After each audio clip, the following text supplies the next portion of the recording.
বেশিরভাগ প্রবাসীদের বউ মানে স্বামী বিদেশ গেলে ওনারা মানে আকাশের তারা পেয়ে যান।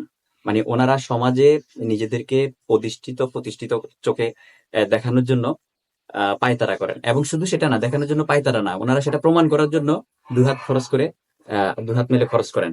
ওনারা একটিবারের জন্য চিন্তা করেন না আমার স্বামীটা বিদেশের বাড়িতে যদি 30,000 টাকা বেতন পায়, সে কিন্তু 25,000 টাকাই দেশে পাঠিয়ে দিচ্ছে, 5,000 টাকা নিজের জন্য রাখতেছে।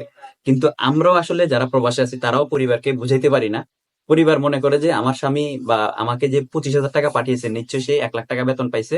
সে 1 লাখ টাকা বেতন পাওয়ার পরে সে 75,000 টাকা তার কাছে রাখছে, 25,000 টাকা আমাকে দিয়েছে, এটা মনে করে। কিন্তু আসলে এই জিনিসটা আমাদের পরিবার জানে না, বা আমরা বুঝাইতে পারি না যে আমি 30,000 টাকা বেতন পাইছি, পেয়ে 5,000 টাকা শুধু মোবাইল খরচ আর হাত খরচের জন্য রাখছি, আর বাকি 25,000 টাকায় কিন্তু আপনাদেরকে পাঠিয়ে দিছি। আর ওই ভাইয়ের ওয়াইফ কিন্তু সেটা অবলোকন করতে পেরেছেন বিদায় উনি সেটা ফিল করতে